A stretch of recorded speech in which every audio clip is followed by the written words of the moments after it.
Assalamualaikum warahmatullahi wabarakatuh. Baiklah, kami dari kelompok 10 ingin mempresentasikan hasil diskusi kami yaitu mengenai penyelesaian sengketa bisnis. Yang pertama yang dibacakan oleh saya sendiri Misna dan nanti akan dibacakan teman saya Arsa. Baiklah, yang pertama yaitu pengertian sengketa. Sengketa dalam kosakata Inggris terdapat dua istilah, yakni konflik dan dispute.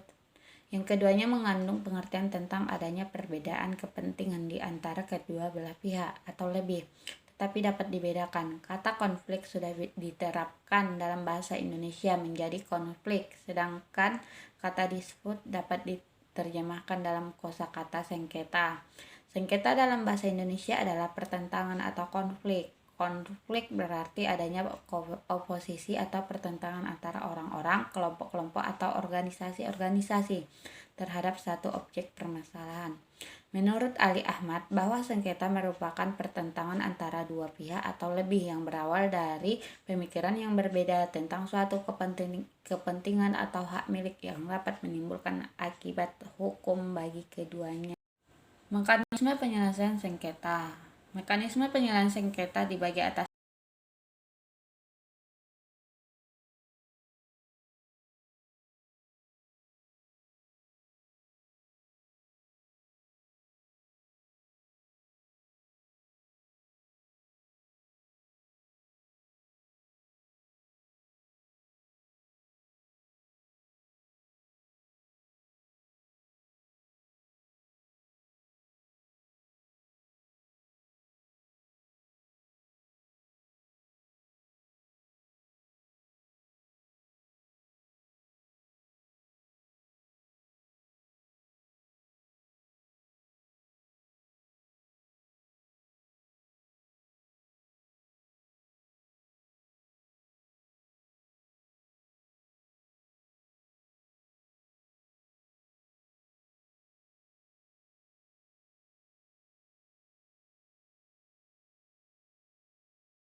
sumber hukum dalam menyelesaikan sengketa ekonomi. Yang pertama itu ada namanya sumber hukum acara yang berlaku di pengadilan agama untuk mengadili sengketa ekonomi, yaitu ada beberapa hukum. Yang pertama itu sumber hukum material. Yang A itu adalah nas Al-Quran. Dalam Quran itu terdapat berbagai ayat yang membahas tentang ekonomi berdasarkan prinsip-prinsip syariah yang dapat dipergunakan dalam menyelesaikan sengketa berbagai masalah ekonomi dan keuangan. Terus yang kedua itu adalah Al-Hadis, melihat kepada kitab-kitab hadis yang telah disusun oleh para ulama hadis, dapat diketahui bahwa banyak sekali hadis Rasulullah SAW yang berkaitan langsung dengan kegiatan ekonomi dan keuangan Islam.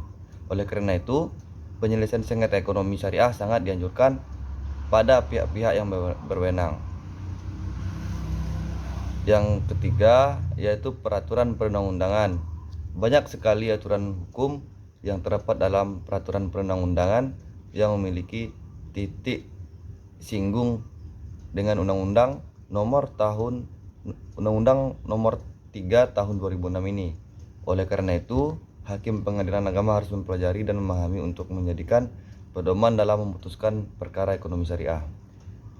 Yang D, adanya akad perjanjian. Mayoritas ulama berpendapat bahwa asal dari semua transaksi adalah halal, namun asal dari persyaratan memang masih diperselisihkan. Mayoritas ulama berpendapat bahwa persyaratan itu diikat dengan nas-nas atau kesimpulan-kesimpulan dari nas melalui ijtihad. Demikian telah disepakati bahwa asal dari perjanjian itu adalah keridhaan kedua belah pihak. Yang E, fikih dan usul fikih. Fikih merupakan sumber hukum yang dapat dipergunakan dalam menyelesaikan sengketa ekonomi syariah. Sebagian besar kitab-kitab fikih tersebut berisi berbagai masalah muamalah yang dapat dijadikan acuan dalam menyelesaikan masalah ekonomi syariah. Yang terakhir itu adalah adat atau kebiasaan. Jika masalah-masalah yang timbul saat ini tidak ada dalilnya dalam Quran dan As-Sunnah serta tidak ada prinsip-prinsip umum yang dapat disimpulkan dari peristiwa itu, maka